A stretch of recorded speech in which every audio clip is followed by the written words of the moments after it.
What is up, guys? Welcome back to CageChat MMA. We are here for, of course, the Cage Warriors 123 preview. The trilogy is back for the fourth time now, the fourth installment of the trilogy, and we are here with the first night of action. We've got Nathias Fredrick versus Matthew Bonner for the Middleweight Championship, and it's kicking off what is an absolute storm of the weekend. The European mixed martial arts, the Cage Warriors, the UFC. We've got it going on. We've got PFL and Bellator, of course, in the States. But tonight, looking at Nathias Fredrick, of course, versus Matthew Bonner. Now, Nathias Fredrick, He's kicked up a storm, hasn't he, since becoming the middleweight champion. You know, he's put together some phenomenal wins. The last one, most recently, being, of course, against Jamie Richardson, where he got that third round victory via TKO or KO in the start of that round, of course, back at the Cage Warriors back in the end of 2020, back in December, at Cage Warriors 118. So, you know, he's been, I would say, a little bit quiet, but obviously we had to let and watch the middleweight division play out. Obviously, if you go back 12 months or so, I think Matthew Bonner, of course, was getting prepared for his fight against George Smith. George Smith had a fantastic 2 rounds, but, you know, there was, fantastic grappling, fantastic effort there, and many attempts to get that fight finished, but he looked like he gassed out. Maybe that was a lack of camp, because it's the first one, at least within the UK, with modified sort of preparations because of the COVID rules and lockdowns, etc. But Matthew Bonner put in a fantastic performance, and of course he went back in December against Matt Inman, the coach of George Smith, of course, and defeated him in what was a fight of the year contender, you could say, a back and forth fight that Bonner won via unanimous decision, and it was a very fantastic performance for him. Then he claimed the number 1 contender spot, didn't he, against Jamie Webb, back at Cage Warriors 121 at the start of the year, back in March, with a second round finish, and of course that got him to today, where he's facing Nathias Fredrick. Now, Fredrick, if you've looked at his story and his backup, or his background and the way he's come up through this sport, is second to none. It's phenomenal the way he's dealt the hand he's been dealt, and really used that to his advantage. And he is the middleweight champion, and it's unfortunate just because there's a lot of talk about him going to the UFC, and I think just because of his age is the only limiting factor as to why the UFC hasn't picked him up. He's 38 years of age. He's come towards the end of his career, albeit maybe he can prolong his career just because he's not as experienced. He's only had 12 pro fights, but yeah, it's interesting to see what happens. Does he get another win tonight? What 6 feet 1 inches tall. Pardon me, we've got a little audio issues. Yes, Nathias Fredrick, 9-2-1. He's absolutely dominated all comers in this stint at Cage Warriors. Of course, he drew to James Webb, then went and beat him, and obviously got his first title defense up against Jamie Richardson. So he's looking to defend his title for a second time. If he wins tonight, which I can see him doing so, it's gonna be interesting to see what is next for Nathias Fredrick. Again, he's 38 years of age. It's like, how long can you go? Can you do another 3-4 year stint? If so, then maybe the UFC want to pick him up. But no, if he was 28, 29 going on 30, you'd say that UFC should snap him up immediately. But just unfortunate that his age, being 38, does throw in some question marks as to what how the UFC view him. Because obviously at the moment they're snapping up contenders like Jake Hadley, the flyweight champion's got a shot on the contender series. You'll see him getting a shot on the contender series, perhaps, but then the marketability, maybe. Obviously, he's got a fantastic story and a fantastic background that he's using. If you watched his Sky Sports interview that came out today, I believe, or at least it was promoted today, it was a fantastic watch, and he's a fantastic person. Obviously, growing up in Birmingham, he's a fantastic person. So it'd be interesting to see where he'd fit in with the UFC's sort of team and the vision of the UFC. Maybe that's why, but he's certainly got the capabilities to become a Cage Warriors legend, an all-time great for Cage Warriors. And maybe that's where we need to build up these Cage Warriors legends a bit more. Obviously, the view of Cage Warriors, at least, is a feeder league to the UFC and to the Bellators, the bigger leagues. But maybe it just needs, your household Cage Warriors names, maybe, and Nathias Fredrick can become one of those guys that, went out at the top of their game at Cage Warriors and really built a reputation, built a name. They've got 2, 3, 4, 5, strong title defenses in a row, you could say.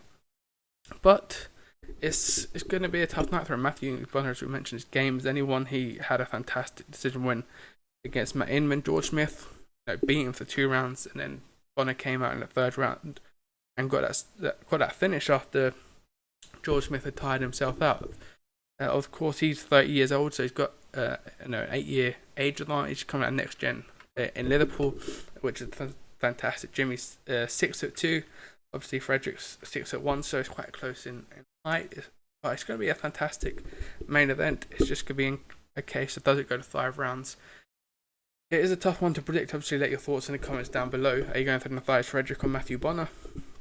I think Bonner's had a fantastic rise. Both of them, of course, have got former foes in James Webb, and both of them finished James Webb as well. So it's going to be an interesting one. Now, again, I do kind of want to go for Fredrick, but it really is a tough one to predict. So yeah, it's going to be a fantastic fight, a fantastic main event to kick off this trilogy series. Maybe the second or third that we get this year. But it's going to be interesting to see what happens. Now, of course, we've got the co-main event between Christian Lee Duncan, and Will Curry.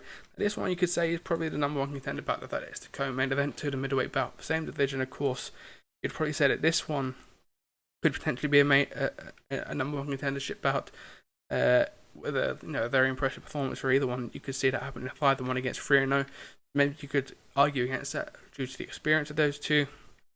But again, Christian Leroy Duncan coming out and had a fantastic performances in his last Cage Warriors outing, as did Will Curry. So it's going to be interesting. Obviously, you've got George Smith fighting tonight against Mickey Stanton. That's going to be one that's going to be interesting to see. If Matt Bonner comes out tonight and gets the victor, George Smith is going to want to get that one back, you could say. Just having a couple internet issues here. While we're trying to get up the profiles of Christian Duncan and, of course, the night's competitors. Make sure to drop this video a like and subscribe, of course.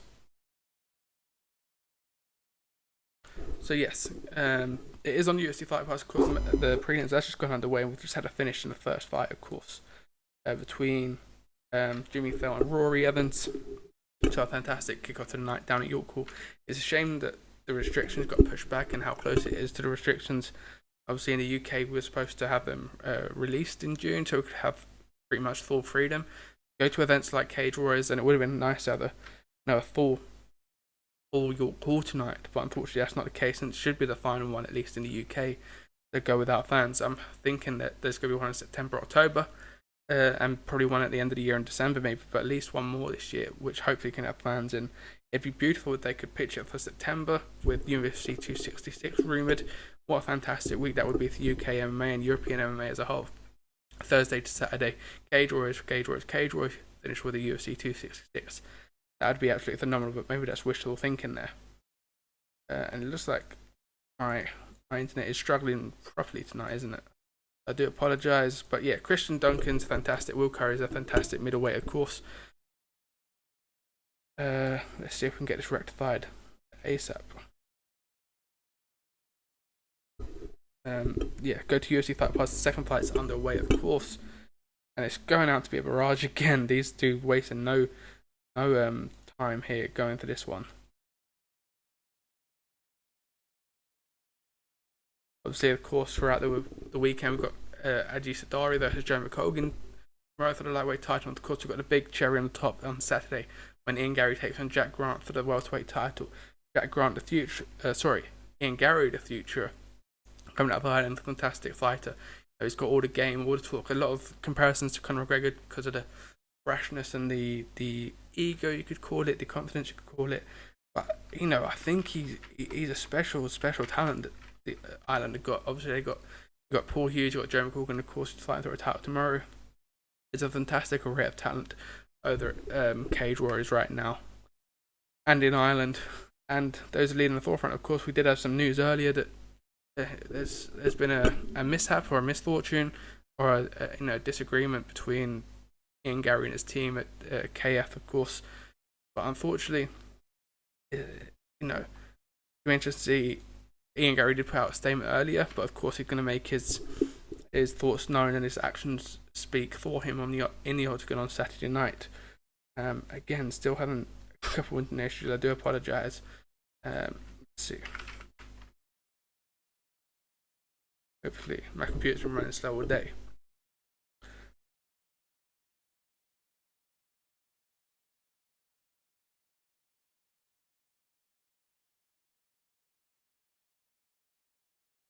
Again, do apologise for this.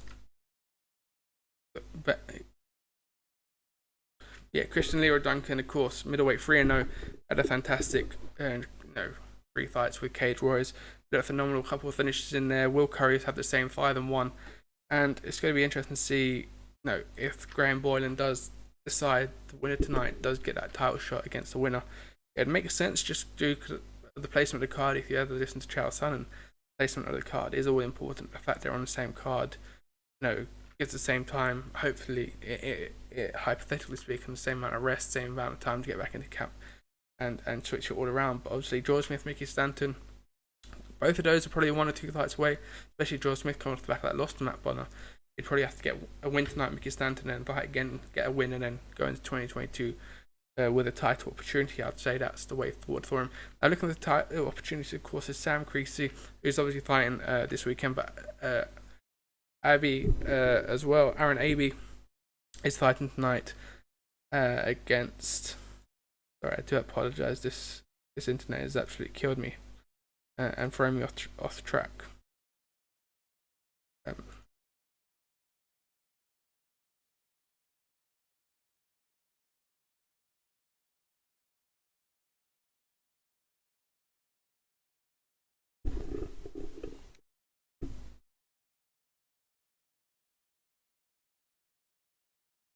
Here we go.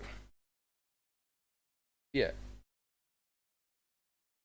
Another finish in Cage Warriors 123 as well in that second fight. Fantastic work. But if we go to Cage Warriors 123, of course, yes, let's finish this here with the co-main event. Of course, Leroy Duncan getting. Of course, Leroy Duncan at the moment 3-0, of course, with the finish of the Will Curry. So this is a rematch, of course. If you remember that fight, it did get finished rather controversially. A lot of people thought Will Curry actually came out and did a lot of damage, and then Leroy Duncan, Christian Leroy Duncan did get the finish. The referee stepped in and Will Curry wasn't displeased. So this is a rematch, of course. Before that, he beat Lucas Marcinkowski, of course, and Kyle McClurkin. So all finishes on his resume since turning pro back in September last year. He's performed exceptionally well, but of course he's up against Will Curry, who's going to be looking to stake a claim tonight and say that, put that previous performance behind him and say he's the true victor tonight. Maybe we'll get a trilogy out of the lot. But of course he's on a 1 fight skid, but before that he was 5-0, of course. So his first professional loss, could be interesting to see how he bounces back from that, of course. And as we was talking before that, Sam Creasy versus Aaron Abbey. This one has become a flyweight tournament now since Jake Hadley. It did get breaking. So Sam Creasy versus Aaron Abbey made a flyweight 1 half of the bracket for a flyweight tournament, of course, in Cage Warriors, with title up for grabs again, and of course on the opposing side is Luke Shanks and Samir Fedina, not Samir.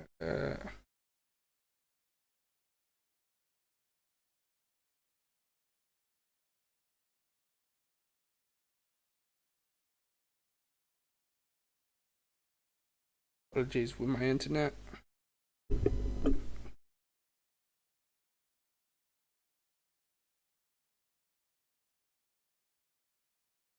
And of course, on the other side of the bracket is, of course, Luke Shanks versus Nicholas LeBlanc, of course, and the winner of those two will be fighting probably in September, October, the next trilogy event for the vacant flyweight title. So it's going to be interesting. Luke Shanks, obviously, former title holder, who obviously lost to Jake Hadley. Obviously, Jake Hadley was a two organization champion, EFC, and of course, Cage Warriors. So he's vacated both belts, freed up those organizations at the flyweight division, of course, and gone over to the UFC, and hopefully gets a win in the UFC Contender Series and puts a spot in that flyweight division, which is pretty stacked right now.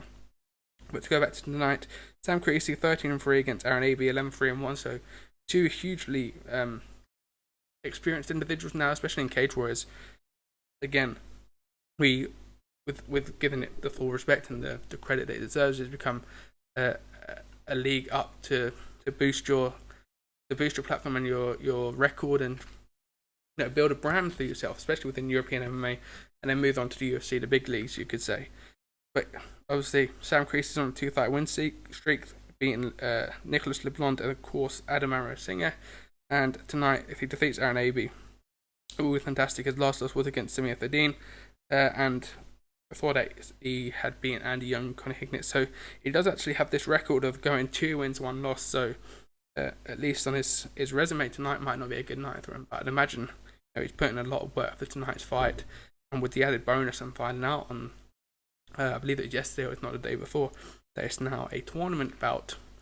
It adds that little bit of extra spice, and hopefully the pressure's not been too much. Everyone made weight, of course, so it could be interesting to see both how Abbey and Sam Creasy deal with that pressure that they probably would have known a lot sooner than the public had of with the announcement of Hadley going to the Contender Series. But of course, Aaron Abbey, of course, 11-3-1 coming out of Wales, of course. Mohamed Gamal, with his last fight at Pro Bellum, so he's actually making his Cage Warriors debut tonight. It's going to be interesting. Obviously, Cage Warriors made a few signings from Scandinavia and within the UK, of course, this summer, and we're going to be seeing a lot of those fight this weekend, of course, this weekend. So he's 4-1, with that one being a draw, of course. So he's undefeated in his last 5 fights. So he's doing a fantastic job, and it's going to be interesting to see who books their place in the final of that flyweight division title bout, which is yet to be announced which date that's going to be. But of course, I imagine on Saturday night, once everything is finished, we get our next confirmation for the next trilogy event.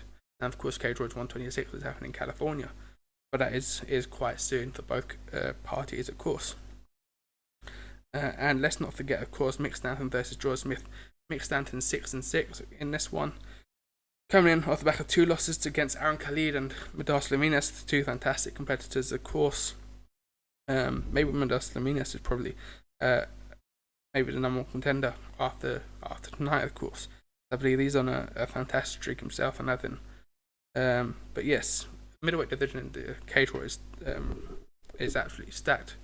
But but obviously Mickey Stanton at the moment coming in off the back of 2 losses. He couldn't want to get one back. Of course, George Smith is coming off the back of the loss as well. So both of these are, looking to get back into 2021 in good fashion after not the best ends of 2020. Obviously, George Smith, fantastic fighter, fantastic grappler.